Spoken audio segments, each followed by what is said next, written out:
नमस्कार दोस्तों, आप सबका स्वागत है अर्थशास्त्र की इस कक्षा में।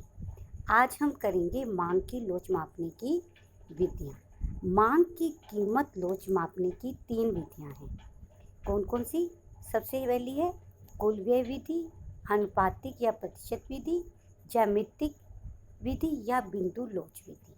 तो सबसे पहले हम स्टार्ट करते हैं कुल व्यय विधि। इंग्लिश में इसे बोलते हैं टोटल एक्सपेंडिचर मेथड। इस विधि को एक नाम और से जाना जाता है मार्शल की कुल व्यय विधि। इसको मार्शल की कुल व्यय विधि इसलिए कहा जाता है क्योंकि मार्शल ने इस विधि का प्रतिपादन किया था। इस विधि के अनुसार क्या कहा जाता है कि हम लोच कैसे मापते हैं। कहते हैं कि इसमें इसके नाम से पता लग रहा है कि इसमें किसको आधार माना गया है, व्यय को आधार माना गया है। कहते हैं कि अब जब किसी वस्तु की कीमत में परिवर्तन होता है तो उस वस्तु पर किए जाने वाले खर्च में भी परिवर्तन होगा। अब ये परिवर्तन कीमत कम होने पे जो मात्रा में जो उसके ऊपर किए जाने वाला खर्च है उसके अंदर जो परिवर्तन होगा वो क्या होगा, या तो खर्च बढ़ जाएगा या उससे कम हो जाएगा या उसके बराबर रहेगा। इसके आधार पर उन्होंने लोच को 3 भागों में बांटा। किसमें? लोच इकाई से अधिक, इकाई से कम या इकाई के बराबर। अब वो कहते हैं कि जब किसी वस्तु की कीमत में परिवर्तन होने से उस वस्तु पर किए जाने वाला खर्च बढ़ता है तो उस वस्तु की लोच क्या होगी, इकाई से अधिक। और अगर कीमत के घटने पर उस वस्तु पर किए जाने वाला खर्च में कोई परिवर्तन नहीं आता यानी कि बराबर रहता है तो वो क्या होता है, इकाई के बराबर। और अगर कीमत में परिवर्तन से उस वस्तु पर किए जाने वाला खर्च कम हो जाता है तो लोच क्या हो जाती है, इकाई से कम होती है। इसको हम इस एग्जाम्पल के साथ समझते हैं। अब हमारे पास 3 स्थितियाँ ए, बी, सी। अगर पहले आपके पास किसी वस्तु की कीमत 2 रुपये है तो उस वस्तु की 4 इकाइयाँ मांगी जाती है तो टोटल व्यय कितना हो गया, 8। और अब कीमत कम होकर 1 हो गई और उसकी देखो कीमत कम होगी तो मांग बढ़ेगी, मांग बढ़कर कितनी होगी, 8। लेकिन व्यय कितना रहा, 8। पहले भी 8 था और अब भी है, यानी कि व्यय की मात्रा क्या है, समान रहती है। जब कीमत में परिवर्तन होने पर व्यय समान रहता है तो लोच क्या होगी, इकाई के बराबर। तो इधर हमने डायग्राम पे दिखा दिया, ओ एक्सिस पे हमने कुल व्यय लिए और ओ वाई एक्स पे हमने क्या लिए, कीमत ली है। तो कीमत जब पी थी तब भी इसके ऊपर किए जाने वाला व्यय कितना था, 8 था। और जब कीमत कम होकर 1 होगी तब भी इसके ऊपर व्यय किए जाने वाला व्यय कितना है, 8। तो यहाँ क्या है, जो लोच है वो इकाई के बराबर है। इसी प्रकार सेकंड स्थिति में क्या हुआ कि जब कीमत 2 है, मांगे जाने वाली मात्रा 4 है, कुल व्यय 8 है। कीमत 1 होगी, कीमत घटी तो व्यय बढ़ा और कुल व्यय भी बढ़ गया। तो जब व्यय बढ़ा, कीमत के कम होने पर व्यय बढ़ा तो लोच क्या होगी, इकाई से अधिक होगी। ये हमने डायग्राम में आपको शो कर दिया है। अब नेक्स्ट है सी। जब कीमत 2 थी, मांग मात्रा हमारे पास 4 है तो कुल व्यय 8 है।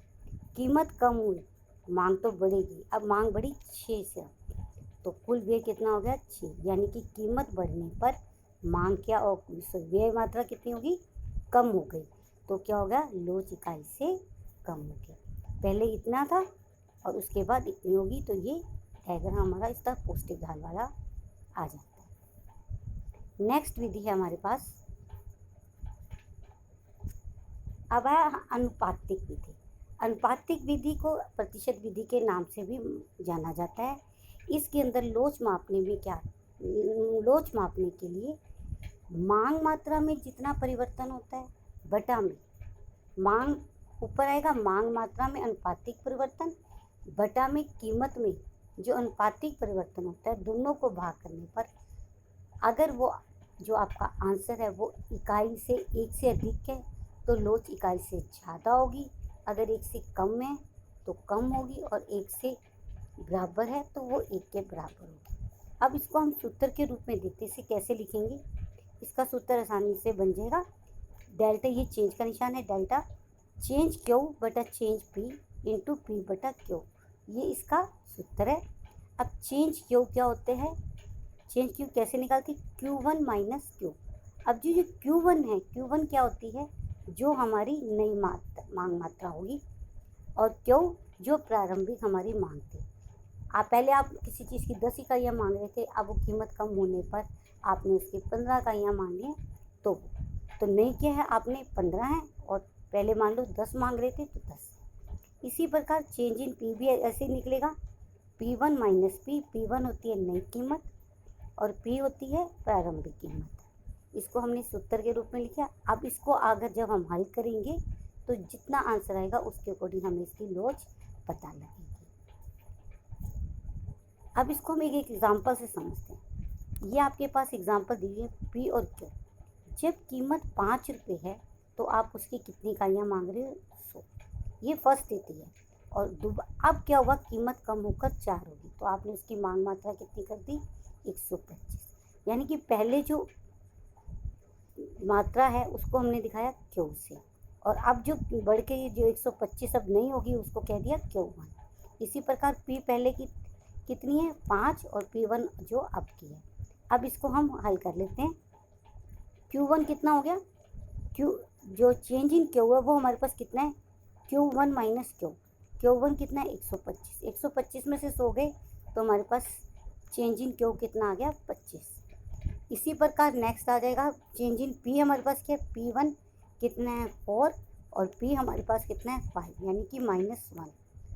P पहले कितना था हमारे पास, 5, और Q हमारे पास कितना था, 100 था। तो इसको हल करने पर जो हमारा आंसर आया वो आया 1.25। 1.25 आ गया। तो आगे क्या है, माइनस का निशान लगा हुआ क्योंकि माइनस का 1 है, और ये हमारे पास क्या आ गया, ग्रेटर देन 1, क्योंकि ये 1 से ज़्यादा है। एक चीज़ और ध्यान रखनी है, जो मांग की लोच होती है वो हमेशा ऋणात्मक होती है, इस करके इसके आगे ऋणात्मक का निशान नहीं लगाया जाता, नहीं तो इसका अर्थ ही बदल जाएगा। ये लोच हमेशा माइनस में होती है, इस करके ये चाहे आंसर में आपका आ जाए लेकिन हम इसको लिखेंगे क्या, पढ़ेंगे क्या, 1.25। अब जो 1.25 का मतलब क्या है, ये 1 से ज़्यादा है, तो यहाँ जो लोच क्या है, इकाई से ज़्यादा है। इसी प्रकार हम कोई भी और क्वेश्चन करेंगे, अगर 1 से कम होगा, 0.25 भी आ जाता, तो हम कह देते जो लोच है वो इकाई से कम है। अगर ये दोनों आपस में कट जाते तो कह देते कि ये लोच इकाई के बराबर है। अब हमारे पास नेक्स्ट विधि है मांग की बिंदु लोच विधि, जिसे ज्यामितिक विधि भी कहते हैं। ये विधि क्या है, हमें जब हमें डिमांड रेखा के ऊपर कोई बिंदु दे दिया जाता है तो उसके ऊपर जब हमने मांग की लोच निकालनी होती है तो इस विधि का प्रयोग किया जाता है। यानी कि मांग रेखा के ऊपर मांग रेखा के किसी बिंदु पर जब हमने लोच निकालती है तो उसे क्या कहते हैं, उस विधि के अंदर जिस विधि का प्रयोग करते हैं उसे मांग की बिंदु लोच विधि कहते हैं। इस विधि से हम कीमत में हल्के से भी परिवर्तन का आसानी से पता लगा, भी हल्के से परिवर्तन से लोच में कितना परिवर्तन होगा, ये उस वस्तु की लोच कैसी होगी उसका पता आसानी से लगा सकते हैं। तो इसका फार्मूला हमारे पास क्या है, बिंदु लोच किसके बराबर होती है, मांग रेखा का बिंदु से नीचे का भाग बटा में मांग रेखा का बिंदु से ऊपर का भाग। इसको हम यहाँ से समझते हैं। ये डायग्राम आपके पास है, 0x O एक्सिस और Y एक्सिस है, इसके ऊपर हमें DD रेखा दी है। अब आपके पास इस DD रेखा पे आपने जो बताना है, अब देखो इस बिंदु पे देखते हैं, बिल्कुल इस बिंदु पे, ये बिंदु मान लो हमने इस बिंदु को मान लिया F बिंदु, ठीक है, F बिंदु है। तो आप क्या करेंगे, हमने जो फार्मूला पढ़ा था क्या था, बिंदु के नीचे का भाग बटा बिंदु के ऊपर का भाग। बिंदु के नीचे का भाग कितना है, FA, ये हो गया F बटा में, और इसके ऊपर है FB। अब इन दोनों को जब हम आपस में काटेंगे तो ये क्या हो जाएगा, बराबर आएगा, तो लोच क्या हो जाएगी, कट के जब आंसर 1 आ गया तो ये क्या हो जाएगा, 1 के बराबर है। इसी प्रकार हम आगे दूसरा देखते हैं। अगर हमने ये G बिंदु हमारे पास दिया गया है, जी बिंदु पे देखेंगे तो नीचे का भाग क्या है, जी ए,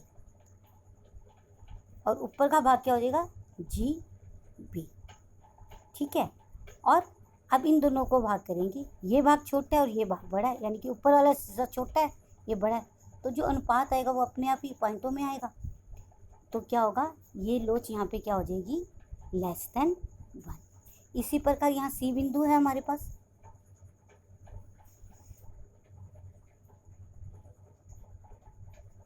सी बिंदु पर क्या हो जाएगा, सी ए और सी बी,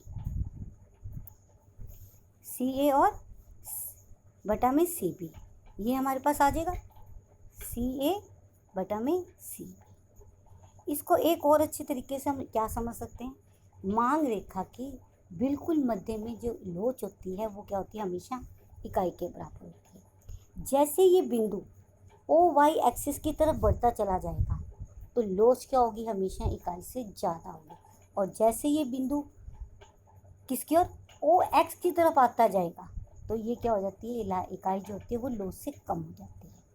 अगर बिंदु वाई एक्सिस पर है, अगर बिंदु कहाँ है, वाई एक्सिस पे है, तो लोच क्या होती है, इन्फिनिटी, इनफाइनाइट, जिसे अनंत बोलते हैं, अनंत होती है। अगर बिंदु ओ एक्सिस पे है तो क्या होते हैं, जो लोच होती है वो 0 के बराबर होती है। ये हमारा यहाँ पे तीनों विधियाँ हमने कर ली, ये हमारा कंप्लीट हो गया। Thank you.